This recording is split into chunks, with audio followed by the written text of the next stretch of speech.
నేనేం చేస్తా, మౌనంగా ఈని నన్ను అట్లా ఉంటా. ఇంట్లో పాటల సౌండ్ ఉంది, పాటలు పెట్టుకుంటా, సౌండ్ ఎక్కువ పెట్టుకొని పాటలు వినుకుంటా. ఎందుకు అని అంటే ఎవరైనా ఏమైనా మాటలు మాట్లాడితే కొంచెం మనకు బాధ కలిగిస్తుంది కాబట్టి మనం మాట్లాడకుండా ఉండడానికి ఏం చేస్తాము, జాగ్రత్తగా ఉంటాం. దేవుని ప్రేమను బట్టి మనము కోపాన్ని ఏం చేసుకుంటున్నాము, అణిచివేసుకుంటున్నాము. నా ప్రియమైనటువంటి క్రైస్తవ సహోదరి సహోదరులైనటువంటి మనందరికీ దేవుని వాక్యం తెలియపరచబడుతున్నది ఏమిటి అని అంటే, మనల్ని మనము తగ్గించుకోవాలి, దేవుని చిత్తాన్ని జరిగించాలి. సామెతలు 3వ అధ్యాయము 11వ వచనము మరియు 12వ వచనాన్ని చూద్దాం. నా కుమారుడా, యెహోవా శిక్షను తృణీకరింపవద్దు, ఆయన గద్దింపునకు విసుకవద్దు.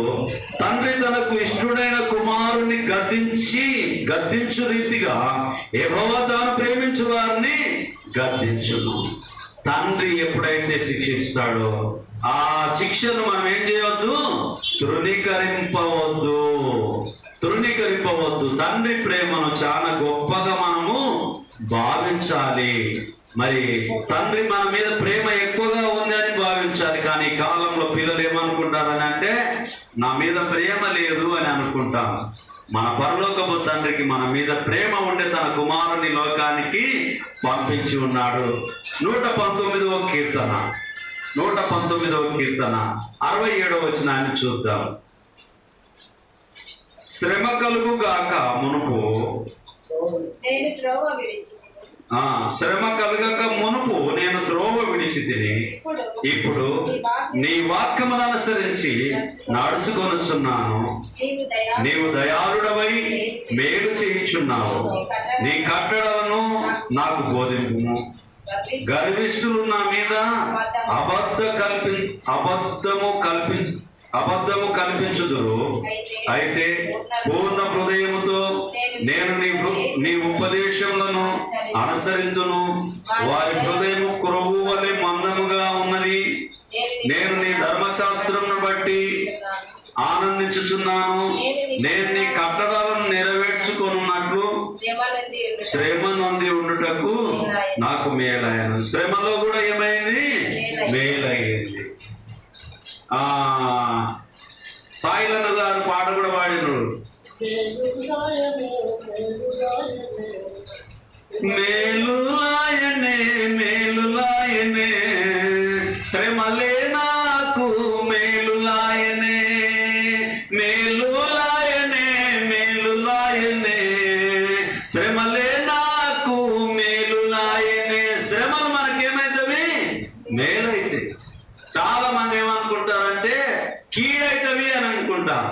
ఈరోజు క్రైస్తవ్యాన్ని చూసి చాలా మంది భయపడుతూ ఉంటున్నారు. ఎందుకని భయపడుతున్నారు అని అంటే, క్రైస్తవులు ఎక్కువైపోతున్నారు. ఎక్కడ ఏ మీటింగ్ పెట్టినా దేవుని వాక్యాన్ని వినడానికి లక్షల కొలది, వేల కొలది ప్రజలు వెళ్ళిపోతూ ఉంటున్నారు. అసలు ఏం జరుగుతుంది? దేవుని వాక్యాన్ని వినడానికి ఇంతమంది వెళ్ళిపోతున్నారు. ఏముంది యేసయ్యలో అంటే ప్రేమ ఉంది, ఏముంది యేసయ్యలో అంటే క్షమించే గుణము ఉంది. క్రైస్తవంలోని ఆ 2 గుణాలను దేవుడు నింపుతూ వస్తూ ఉంటున్నాడు. దేవుని వాక్యం నింపుతూ వస్తూ ఉన్నది. శ్రమల్లో కూడా ప్రార్థించడానికి కృపను చూపిస్తూ ఉన్నాడు. శ్రమల్లో సమాధానంగా ఉండడానికి దేవుడు చూపిస్తూ ఉన్నాడు. భారతదేశంలో క్రైస్తవులు దాదాపు ఎంతమంది అని అంటే, దాదాపు క్రైస్తవులు ముస్లిమ్స్ భారతదేశంలో దాదాపు 40 కోట్ల జనాభా తయారయ్యింది అని చెప్పి ఒక అంచనా వేస్తూ ఉంటున్నారు. ఎంతమంది అమ్మా? 40 కోట్ల జనాభా. చెప్పుకోవడానికేమో సంఖ్య తక్కువగా ఉన్నది. పాటలు వినడము, యూట్యూబ్ ఛానళ్ళు చూడడము, మీటింగ్లో పాల్గొనడము, క్రైస్తవ్యంలోకి ముందుకు అడిగేయడము, ఈ సంఖ్యను చూసినప్పుడు కోట్లల్లో ప్రజలు ఉన్నారు క్రైస్తవులు. ఎలా తయారయ్యారు వీళ్ళు? ఎలా దేవుని ప్రేమలోకి వచ్చారు అని అంటే, అది దేవుని యొక్క కృపను బట్టి, దేవుడు పొందినటువంటి దెబ్బల్ని బట్టి, యేసు ప్రభువారు శ్రమ పొంది కూడా తను తాను తగ్గించుకున్న ప్రేమను బట్టి. చాలా మంది దేవుణ్ణి ఎరగనటువంటి వారు కూడా మాట్లాడే మాట ఏంటనంటే, యేసయ్యలో గొప్పతనము ప్రేమ ఉంది, యేసయ్యలో గొప్పతనము క్షమించే గుణం ఉంది. ఈ రెండు చాలా గొప్పగా ఉన్నవని చెప్పి భావిస్తారు. చాలా సందర్భంలో మాట్లాడతారు. వివేకానందుడు మాట్లాడాడు, అలాగనే ఎంఎం కిరవాణి గారు మాట్లాడారు, చాలా మంది మేధావులంతా మాట్లాడారు, గాంధీ గారు మాట్లాడారు, చాలా మంది మాట్లాడారు యేసయ్య గురించి. ఎందుకు మాట్లాడుతున్నారు యేసయ్య గురించి అంటే, ఈ రెండు గుణాలను వారు గౌరవప్రదంగా అంగీకరిస్తారు. వారు యేసయ్యను అంగీకరించకపోయినా యేసయ్యలో ఉన్న గొప్పతనాన్ని వాళ్ళు అంగీకరిస్తారు అనేటటువంటి జ్ఞాపకం ఉంచుకోవాలి. ఎందుకు అని అంటే, యేసయ్యలో ప్రేమ, క్షమాపణ గుణము, ఈ రెండు ప్రాముఖ్యంగా ప్రపంచమంతా గుర్తిస్తూ ఉన్నది. ప్రపంచంలో దేవుని ప్రేమ చాలా విస్తరిస్తూ ఉంది, వేగంగా విస్తరిస్తూ ఉంది. పరిశుద్ధ గ్రంథము బైబిల్ తర్జుమాలో ప్రతిరోజు తర్జుమాలు జరుగుతూ ఉన్నాయి, ప్రతిరోజు ప్రింట్ అయితేనే ఉన్నాయి. ఎక్కువగా చదివినటువంటి గ్రంథం ఏదైతే ఉంది అని అంటే పరిశుద్ధ గ్రంథం, బైబిల్ గ్రంథమే. ఎక్కువగా చదువుతున్న కోట్లాది ప్రజలు మన ప్రపంచం అంతట్లో ఉన్నారనేటటువంటిది గమనించాలి. నేను తెలుగు మాట్లాడితే నా తెలుగు బైబిల్ని ముందర ఉంచాలి, హిందీ మాట్లాడితే హిందీ బైబిల్ని ముందర ఉంచాలి. నీకు అర్థమయ్యేటటువంటి భాషలో, నాకు అర్థమయ్యేటటువంటి భాషలో దేవుడు వేగంగా ప్రతి ఒక్క అలవాటును బట్టి, వారి ఉద్దేశాన్ని బట్టి, వాళ్ళ ఆలోచనను బట్టి, వారి భాషను బట్టి తర్జుమా చేయబడి మన ముందు ఉంచబడుతూ ఉంటున్నది. ఎందుకు అని అంటే, యేసయ్యను ఎవరు కూడా ఆ రోజు లెక్క చేయలేదు, గౌరవించలేదు. కానీ యేసయ్య ప్రేమ చాలా గొప్పగా ఈ ప్రపంచం అంతా గౌరవించబడుతూ ఉంటున్నది. ఈరోజు ప్రేమ అనేటటువంటి 2 అక్షరాలు ఎంతో గొప్పగా, క్షమించడం అనేటటువంటి ఆ యొక్క భాగం చాలా గొప్పగా ఈ ప్రపంచానికి నచ్చినటువంటి విషయం అనేటటువంటిది జ్ఞాపకం ఉంచుకోవాలి. ప్రేమ ఎవరిలోనా లేకుంటుంది, ఈ గుణం ఏ ఒక్కరిలోనా లేకుంటుంది. కొడితే కొడదామంటారు, తిడితే తిడదామంటారు. కానీ యేసయ్యలో మాత్రము ఎవరిని ఆయన తిట్టలే. తిట్టిండమ్మా? తిట్ట. కొట్టిండా ఎవరినన్నా? బదులు దూషించలేదు ఆయన.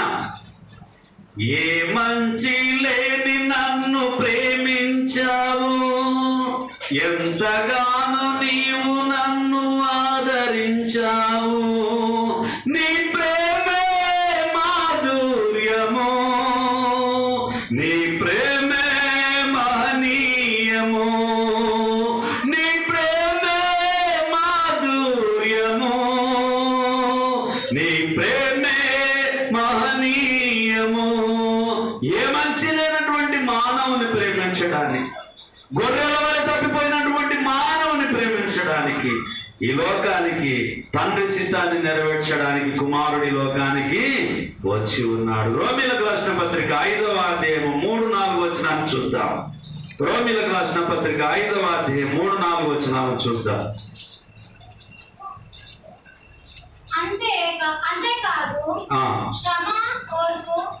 అంతేకాదు శ్రమ,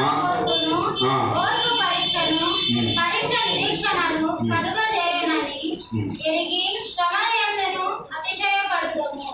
ఎందుకనగా ఈ నిరీక్షణ మనలను సిగ్గుపరచదు, మనకు అనుగ్రహింపబడిన పరిశుద్ధాత్మ ద్వారా దేవుని ప్రేమ మన హృదయములలో కుమ్మరింపబడి ఉన్నది. చూడండి ప్రియమైనటువంటి వారు, అంతేకాదు శ్రమ ఓర్పు పరీక్ష నిరీక్షణను కలుగజేయునని ఎరిగి శ్రమల యందు అతిశయపడుదాము.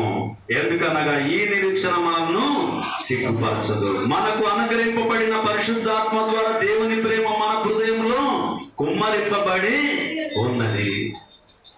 సియోనులో నా యేసుతో సింహాసనం ఎదుట క్రొత్త పాట పాడెదన్, ఈ నిరీక్షణ నన్ను సిగ్గుపరచదు, ఈ నిరీక్షణ నన్ను సిగ్గుపరచదు, ఈ నిరీక్షణ నన్ను సిగ్గుపరచదు. దేవుని నమ్మినందుకు, యేసయ్యను నమ్మినందుకు ఈ లోక ఉన్నందుకు, క్రైస్తవుడైనందుకు సిగ్గుపడాల్సినటువంటి అవసరం లేదు అనేటటువంటిది దేవుని వాక్యం నీకు నాకు తెలియపరుస్తుంది ప్రియులారా. ఒకరోజు నేను కూడా బైబిల్ పట్టుకొని పోవడానికి సిగ్గుపడ్డాను. ఆ తర్వాత నాకు అర్థమైంది ఏమిటి అని అంటే, యేసయ్య త్యాగం చాలా గొప్పది అని అర్థమైంది. యేసయ్యను ప్రకటించడము, క్రీస్తు శ్రమలను ప్రకటించడము, క్రీస్తు పునరుత్థానం గురించి తెలియజేయడము, సువార్తను ప్రకటించడము గొప్ప ధన్యకరమని అర్థమైపోయింది. ఒకప్పుడు గ్రంథం పట్టుకొని వెళ్ళాల్సినటువంటి వారిగా ఉన్నప్పుడు అంగి లోపల పెట్టుకోను, సంచిలో పెట్టుకోను, పక్కలు పెట్టుకోను వెళ్ళేటటువంటి స్థితి నుంచి దేవుని వాక్యాన్ని ప్రకటించడానికి దేవుడు వాడుకుంటున్నాడు ప్రియులారా. నీవు నేను లోకానుసారమైనటువంటి జీవితం జీవించే వారిగా ఈ లోకంలో మనం లేము. మనం ఏర్పరచబడి ఉన్నాము, పిలువబడినటువంటి వారిగా ఉన్నాము అనేటటువంటిది నీవు నేను జ్ఞాపకం ఉంచుకోవాలి ప్రియులారా. కొరింథీయులకు రాసిన 2వ పత్రిక 12వ అధ్యాయం.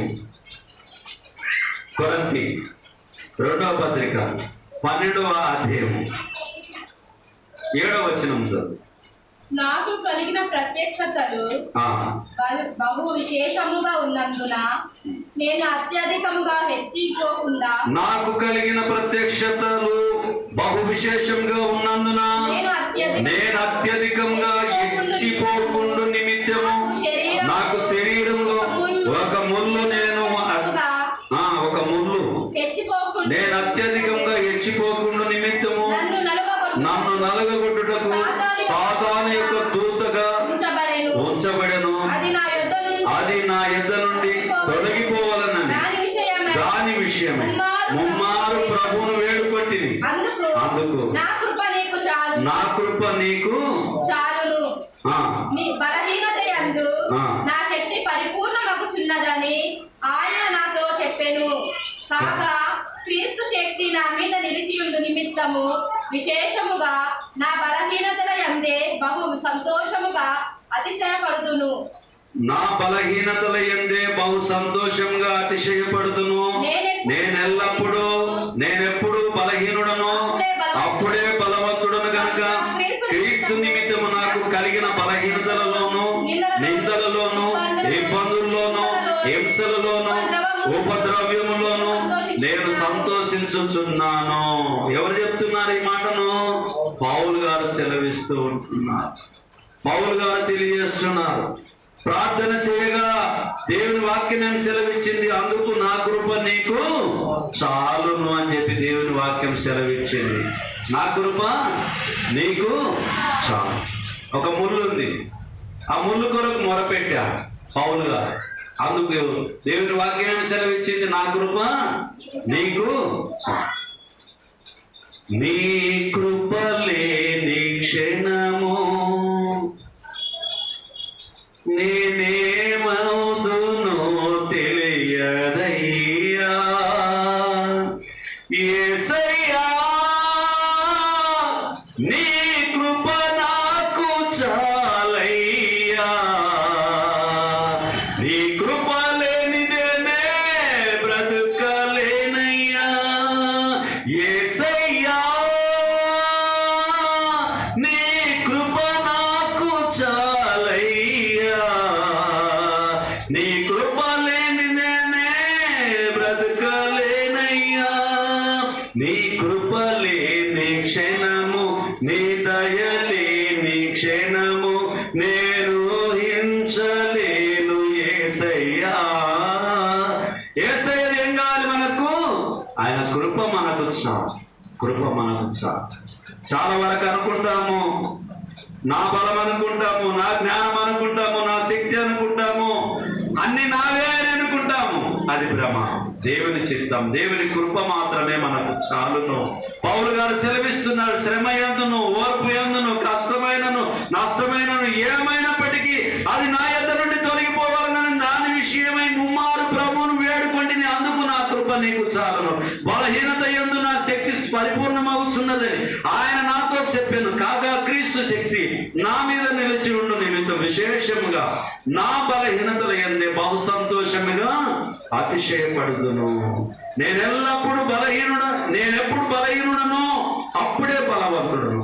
గనుక క్రీస్తు నిమిత్తము నాకు కలిగిన బలహీనతల్లోను, నిందల్లోను, ఇబ్బందుల్లోను, హింసలలోను, ఉపద్రవ్యంలోను నేను సంతోషించుచున్నాను. క్రైస్తవుడు సంతోషపడాలన్నా దుఃఖపడాలన్నా? సంతోషపడితే ఏమనుకుంటారు మిగిలిన వాళ్ళు? పిచ్చిలేసి అనుకోరా? అనుకుంటారా? అనుకోరా? కానీ దేవుని వాక్యం గుర్తుకు రావాలా, లోకం గుర్తుకు రావాలా? లేదంటే లోకం చూసినప్పుడు ఇట్లుండాలా? లోకం చూసినప్పుడు అని ఏడ్చి మళ్ళా దేవుని వాక్యం గుర్తొచ్చి అని సంతోషపడాలా? ఎలా ఉండాలి మనం? మనుషుడేమి విత్తునో ఆ పంటనే కోయును, ఏ కొలతతో కొలుతురో అదే కొలత కొలువబడు. మనం ఏదైతే విత్తుతే ఆ పంట కోస్తాం పరలోకంలో అని చెప్పి జ్ఞాపకం ఉంచుకోవడం. మనసులు చూస్తున్నారని నటించేటటువంటి వారిగా మనం ఉండదు. దేవుడు చూస్తున్నాడని జీవించే వారిగా నేను ఉండాలి ప్రియులారా. అప్పుడే మనకు మేలు, అనేటటువంటిది జ్ఞాపకం ఉంచుకోవాలి. యాకోబు పత్రిక 1వ అధ్యాయం 2వ వచనం నుంచి 4వ వచనం. యాకోబు 1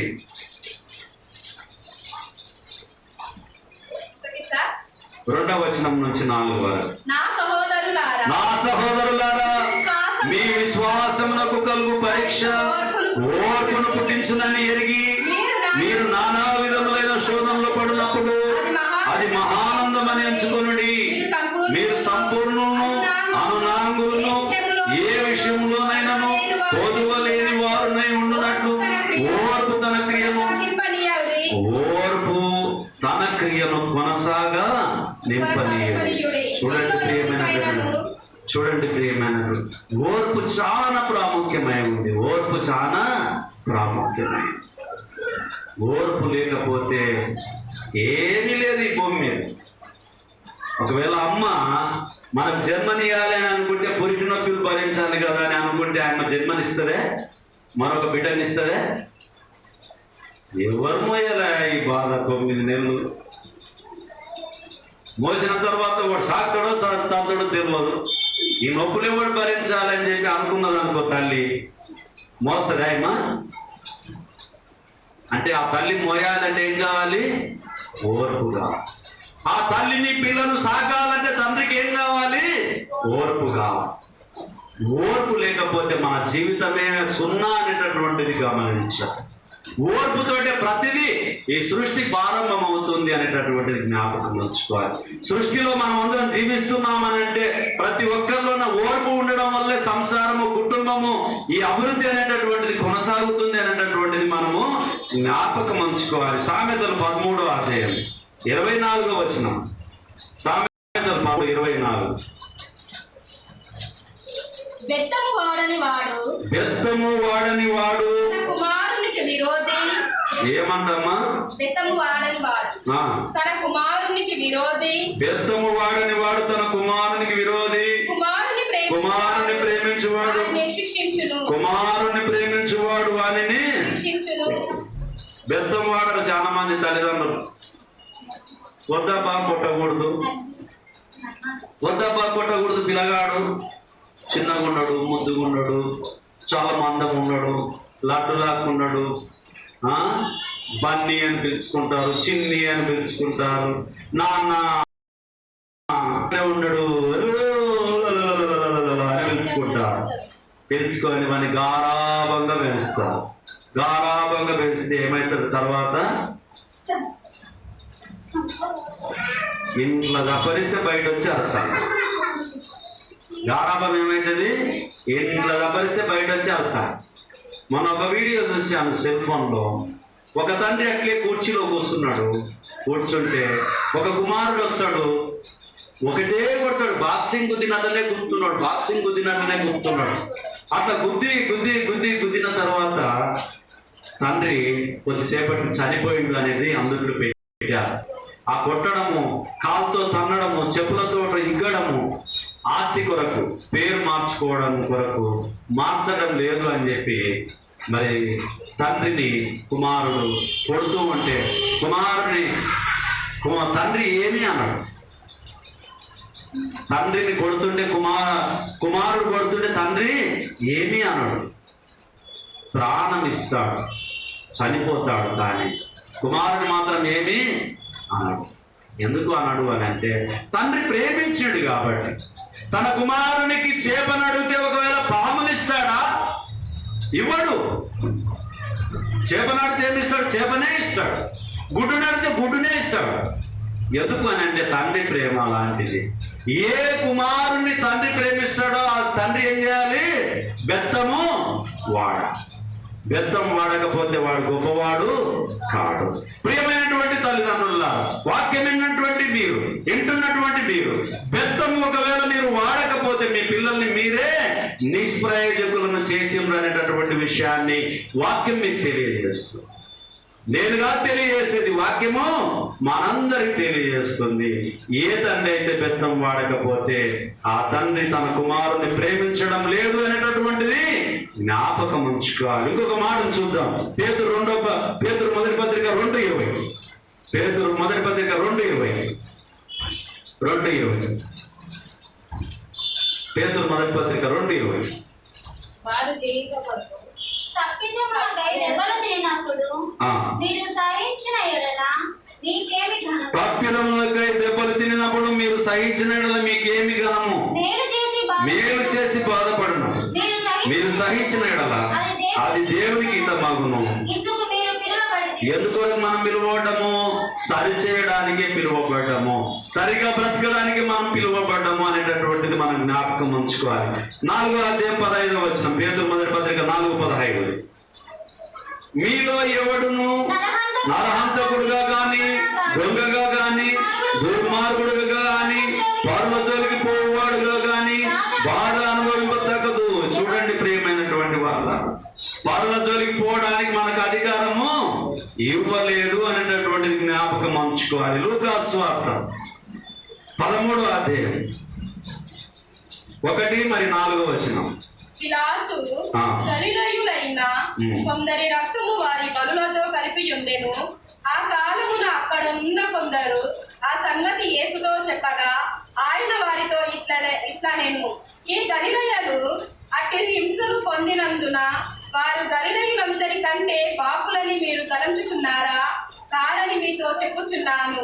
మీరు మారు మనసు పొందని ఎడల మీరందరూ అలాగే నశింతురు. మరియు శిలోయములోని గోపురము పడి చచ్చిన ఆ 18 మంది యెరూషలేములో కాపురమున్న వారందరి కంటే అపరాధులని తలంచుచున్నారా? కారని మీతో. చూడండి ప్రియమైనటువంటి వాళ్ళ, కారని మీతో చెప్పుచున్నాను, మీరు మారు మనసు పొందని ఎడల మీరందరూ అలాగే నశిస్తారు. ఎందుకు నశిస్తారు అంటే మారు మనసు పొందకపోతే, మనసులో మార్పు జరగకపోతే దేవుడు ఒక రోజు లెక్క అడుగుతాడా? అడుగుతాడు. ఆ లెక్క అప్పచెప్పేటప్పుడు సరిగ్గా ఉండాలనా లేదా?